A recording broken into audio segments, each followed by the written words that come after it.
Imagine climbing into a metal tube 30,000 feet above the Earth, surrounded by flak bursts that shook the airframe like a tin can in a hurricane, knowing that the machine you were flying into combat had been designed before anyone truly understood what combat would look like, and that the men who built it had made decisions about your survival based on assumptions that the war itself was already proving catastrophically wrong. That was the reality facing American bomber crews in 1942 and 1943, and it was a reality that was killing them at a rate the United States Army Air Forces could barely afford to sustain. The B-17 Flying Fortress had entered the war with an almost mythological reputation, a bomber so heavily armed and so capable of high-altitude precision that military planners genuinely believed it could defend itself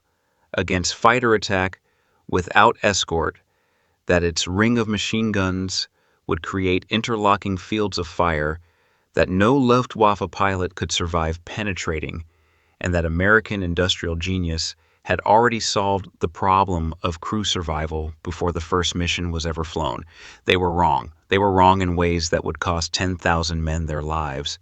and they were wrong in ways that would eventually force the Army Air Forces to undertake one of the most consequential engineering revision programs of the entire Second World War, a quiet, unglamorous, deeply technical effort to redesign defensive gun positions, redistribute crew armor, and rethink the fundamental geometry of how a heavy bomber could protect the men inside it.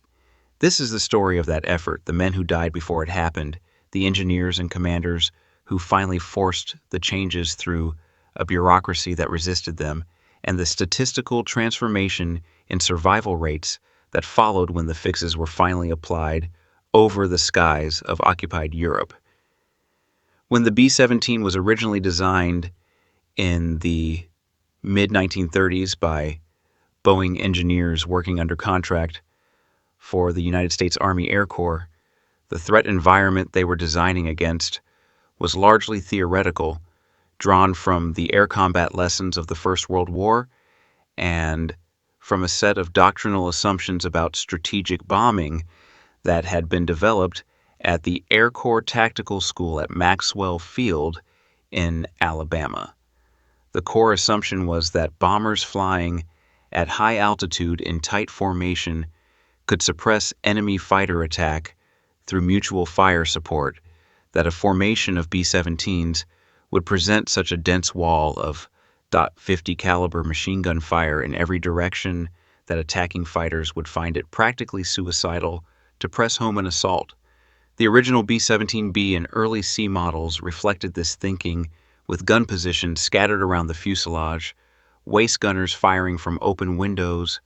a tail gun, a ventral gun under the belly, and a small nose gun position. But when American crews began flying combat operations in Europe in August 1942 under the newly established 8th Air Force, it became apparent with brutal speed that the theoretical defensive firepower of the B-17 was not matching the lethal reality of what German fighter pilots were doing to them. The Luftwaffe, who had been fighting in European skies since 1939, had already figured out something critical that American planners had not fully accounted for. The weakest point of any bomber formation was its nose, and the safest approach vector for a fighter pilot intent on destroying a heavy bomber was a direct head-on attack at closing speeds, so extreme that the engagement lasted only a few terrifying seconds, giving the bomber's gunners almost no time to track and fire, while giving the fighter pilot a direct shot into the cockpit and through the forward fuselage where the pilots, bombardier, and navigator sat. The Germans called it the Frontalangriff,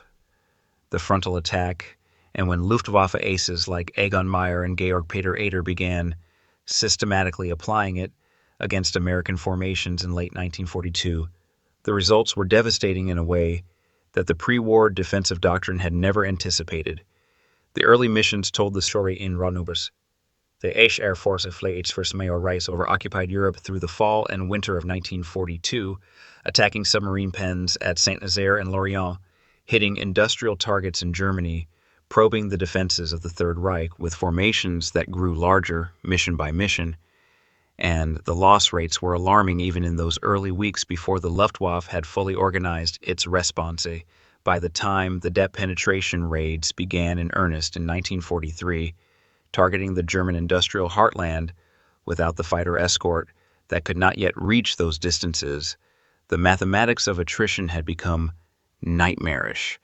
The missions to Schweinfurt in August and October of 1943 stand as the most infamous examples. On Black Thursday, the second Schweinfurt raid on October 14, 1943, 60 B-17s out of a force of 291 were shot down, with 5 more written off after landing and 121 more damaged, representing casualties that, if sustained over a series of missions, would have destroyed the 8th Air Force as a fighting force within weeks. But even before Schweinfurt, the pattern of losses had been clear enough to anyone examining the mission reports and the debriefing transcripts, and what those documents showed was not simply that the Germans were good fighters, which they unquestionably were, but that the B-17's defensive architecture had specific, identifiable, correctable vulnerabilities that were being exploited systematically and lethally every time an American formation crossed the coast into enemy territory. The nose was the problem. The nose had always been the problem, and fixing it would require confronting assumptions that had been baked into the aircraft's design years before the war began. The original nose gun position on early production B-17s was extraordinarily limited. A single .30 caliber machine gun was mounted in a socket in the plexiglass nose cone, fired by the bombardier, who was simultaneously expected to manage his bomb sight on the approach to the target and defend the forward fuselage from fighter attack, 2 tasks that were not simply difficult to perform simultaneously, but were, in many respects, fundamentally incompatible, since using the Norden bomb sight required the bombardier to fix his attention on the sight picture below, while using the nose gun required him to track fast-moving fighters approaching from ahead and above. When the .30 caliber gun was upgraded to .50 caliber, the situation improved marginally in terms of hitting power, but remained essentially unchanged in terms of coverage, because the angular limits of the nose socket meant the gun could not be depressed far enough or traversed widely enough to track the high-speed head-on attacks the Luftwaffe was using with such lethal effectiveness. Crew reports from surviving gunners and bombardiers were consistent and specific. The Germans were coming in from 12 o'clock high, they were coming in fast, and the defensive fire that was supposed to stop them was simply not reaching them. The reports went up the chain of command, reached the offices of Brigadier General Haywood Hansel and later Lieutenant General Ira Eager, who commanded the 8th Air Force through the critical year of 1943, and they filtered back across the Atlantic to the headquarters of the Army Air Forces in Washington and to the Boeing facilities in Seattle and Wichita, where the B-17 was being manufactured at a rate that was increasing month by month, even as the combat reports revealed the aircraft's defensive inadequacies in increasingly urgent terms. What happened next was not, it must be said, the story of a swift and decisive institutional response. The Army Air Forces in 1942 and 1943 was a massive bureaucratic and industrial enterprise operating under the pressure of global war, simultaneously managing procurement contracts, training programs, ferry routes, strategic planning, and a dozen other imperatives that competed for attention and resources and changing the design of an aircraft that was already in mass production was neither simple nor cheap. Modifications required engineering analysis, prototype testing, production line changes, and then the logistics of retrofitting aircraft already in the field, or ensuring that changes were incorporated into new production runs, all while maintaining the delivery schedules that the war demanded. There were also honest disagreements among officers and engineers about what the right solution was. Some argued that the answer to the head-on attack problem was formation flying discipline, tighter formations with better mutual coverage, rather than aircraft redesign. Others believed that the arrival of long-range escort fighters, which were already in development in the form of the P-51 Mustang, would solve the problem before any redesign effort could be completed and fielded. But the men dying over Germany every week did not have the luxury of waiting for a long-range escort that had not yet arrived, and the engineers and operations analysts who were tracking the lost data with cold precision were accumulating a body of evidence that made the case for immediate modification increasingly impossible to dismiss.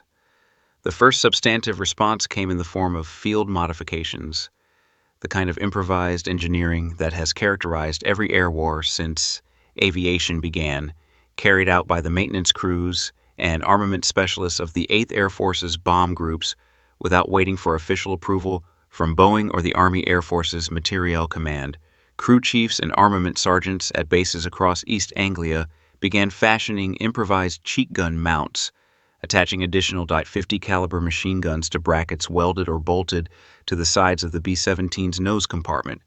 giving the bombardier and navigator access to weapons that could be trained more directly into the frontal attack cone. These field modifications were crude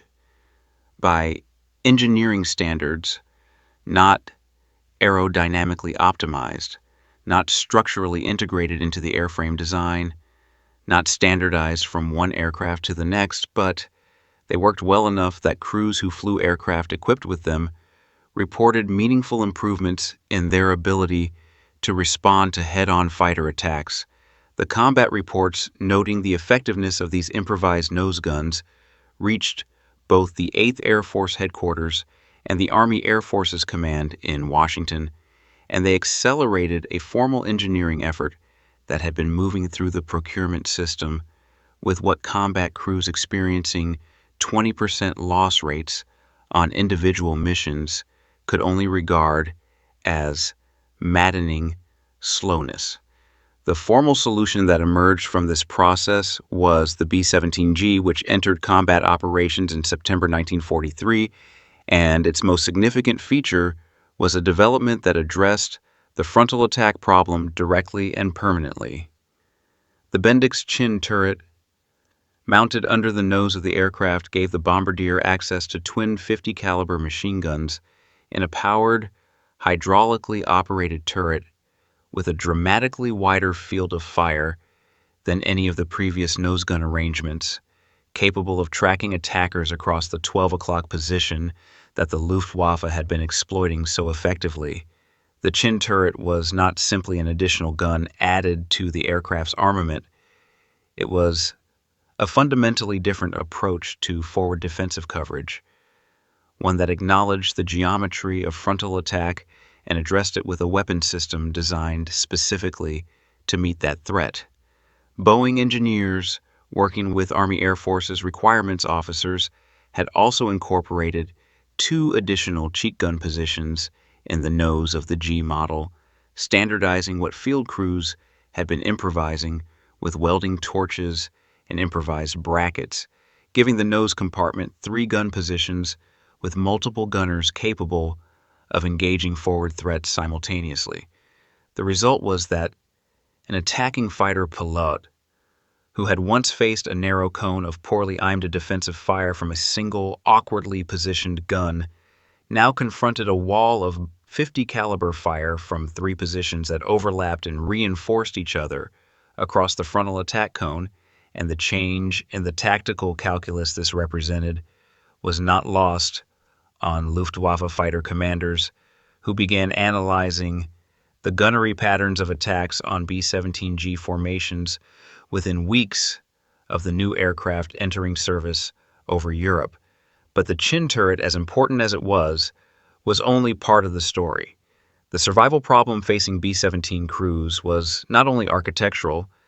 it was also about what happened to the men inside the aircraft when enemy fire did penetrate the defensive screen, when a burst of 20 millimeters cannon shells or a stream of 7.92 millimeters machine gun fire tore through the aluminum skin and found the crew compartments inside. Here, the record of the early B-17 variants was equally troubling, and the analysis of combat casualties told a story that was as specific and correctable as the nose gun coverage problem. American bomber crews were dying and being wounded in patterns that reflected the inadequacy of the personal protection they had been issued, the inadequacy of the structural protection built into the aircraft around the most critical positions,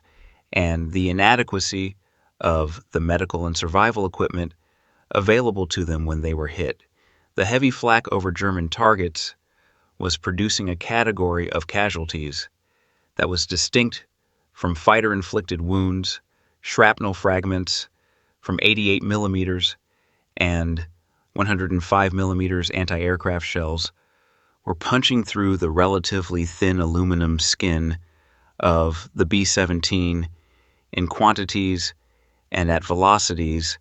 that the pre-war designers had not fully anticipated, striking gunners at their positions, wounding pilots in the cockpit, killing bombardiers at the moment of bomb release, when the aircraft had to fly straight and level directly into the anti-aircraft fire below. The response to this problem evolved along two parallel tracks. The first was the development and fielding of flak vests and protective armor for individual crew members, heavy, cumbersome, deeply uncomfortable garments that crews were initially resistant to wearing because of their weight and the mobility restrictions they imposed, but which analysis of wound patterns showed could absorb or deflect the shrapnel fragments that were causing so many of the casualties recorded in the 8th Air Force's medical records. The Wilkinson Sword Company in Britain and subsequently American manufacturers produced the M1 flak jacket, a garment consisting of overlapping manganese steel plates sewn into a heavy canvas carrier, which, when properly worn, protected the torso from the low-velocity shrapnel fragments that represented the most common mechanism of flak injury. The adoption of flak jackets was not immediate or universal. Early versions were heavy enough that some crews left them at the base, rather than carry the extra weight into combat at altitudes where every pound of unnecessary load had a cost. But as the evidence mounted that wearing the jacket measurably improved survival odds, and as the designs were refined to reduce weight while maintaining protection, adoption rates climbed steadily through 1943 and 1944. The second track was structural changes to the aircraft itself that provided better protection for the crew positions most vulnerable to both flak and fighter fire.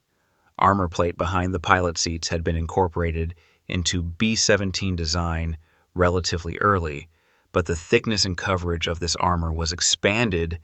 through the production run as combat experience demonstrated, where rounds were actually penetrating and where crew members were being hit. The ball turret gunner, arguably the most exposed crew position on the aircraft, occupying a cramped spherical turret that hung beneath the fuselage with only a thin plexiglass and aluminum shell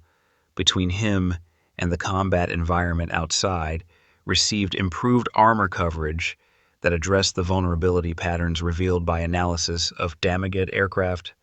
Weist gunner positions, where men stood at open windows firing handheld .50 caliber guns with no protection on their sides or below, were improved with armor plate shields that gave partial deflection coverage against the most common attack vectors. None of these changes were individually dramatic, Each one seemed incremental when viewed in isolation. A few pounds of steel here, a redesigned mounting bracket there, a new sight picture for the chin turret, a slightly heavier armor plate behind the pilot. But cumulatively, across the entire defensive system of the aircraft, they represented a fundamental rethinking of how the B-17 was designed to keep its crew alive.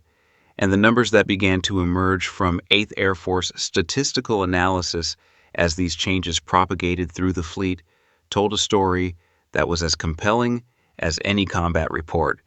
The 8th Air Force Operational Research Section, staffed by mathematicians and statisticians who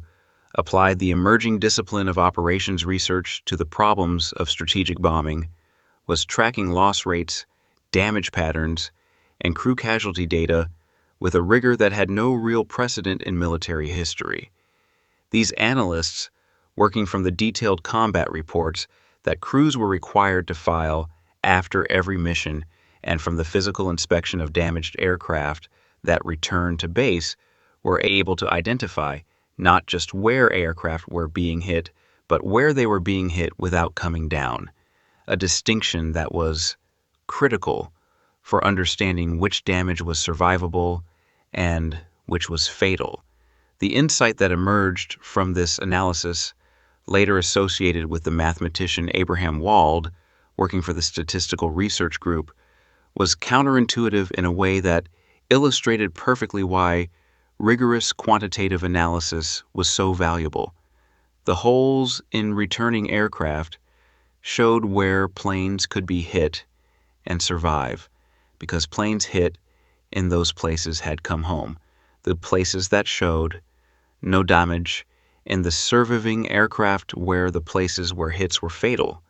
because aircraft hit, there did not return. This survivorship bias analysis pointed toward the engine nacelles, the cockpit, and the fuel systems as the critical vulnerable areas where additional protection would yield the greatest reduction in losses,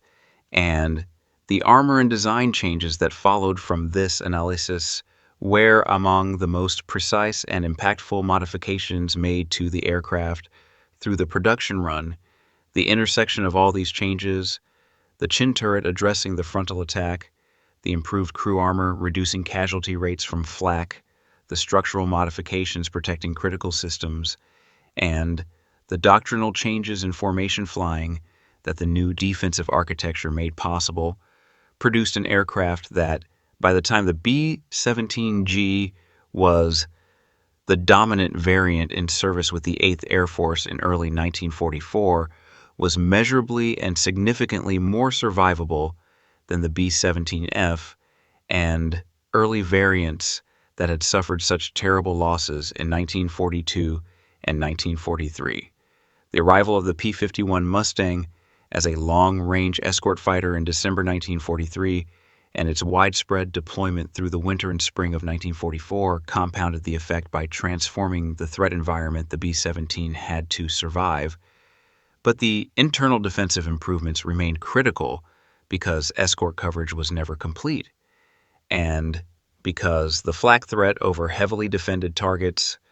was independent of fighter escort entirely. The loss rates that had made the pre-escort period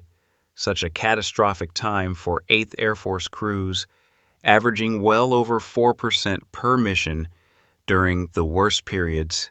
of 1943, meaning that a crew had a statistical expectation of being shot down before completing their required 25-mission tour, fell dramatically through 1944 as the cumulative effect of the defensive improvements, the escort fighters, and the progressive attrition of the Luftwaffe's best pilots combined to change the mathematics of survival over occupied Europe. The men who made these changes happen were not the celebrated commanders whose names fill the history books of the air war. They were engineering officers, armament specialists, operations researchers, and the enlisted maintenance crews who turned engineering drawings into metal and wire on aircraft sitting on rain-soaked English airfields. They were the bombardiers and navigators who filed the combat reports, describing in patient and specific detail exactly how the Luftwaffe was killing them, reports that provided the empirical foundation for the modification programs that followed. They were the wounded gunners who told Army Air Force's medical officers precisely where they had been hit and what they had been doing when the fire came through, providing the casualty data that drove the armor protection analysis. History tends to celebrate the strategic vision of the Hap Arnolds and the Ira Eakers and the Carl Spazes, and those men deserve their recognition, but the survival of 10,000 American bomber crew members who might otherwise have died over Germany is ultimately attributable to a much quieter kind of heroism, the heroism of rigorous analysis,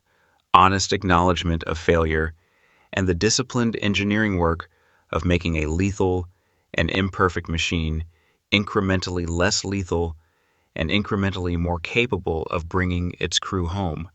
What makes this story matter beyond the specific history of the B-17 and the 8th Air Force is what it reveals about the relationship between institutional learning and human survival in the context of industrial warfare. The Army Air Forces in 1942 and 1943 was an organization that had to learn in combat, that had to process evidence of catastrophic failure and translate that evidence into engineering and doctrinal change fast enough to save the men who were already in combat while it learned. The system was imperfect. The changes came slower than the men dying over Germany would have wished, but the system worked. And it worked because there were people inside it at every level who were committed to honest analysis of what was going wrong, honest communication of that analysis up the chain of command, and honest confrontation of the assumptions that the pre-war doctrine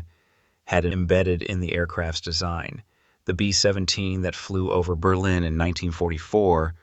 was a fundamentally different defensive system than the B-17 that had approached Saint-Nazaire in 1942. And that difference, measured in the gap between the loss rates of those two periods, represents thousands of young Americans who came home to their families rather than becoming names on a casualty list. That is what good engineering means in the context of war, not the glamour of a new aircraft or a revolutionary weapon, but the steady, unglamorous, life-saving work of identifying what is failing, understanding why it is failing, and fixing it before the cost in human lives becomes too great to bear.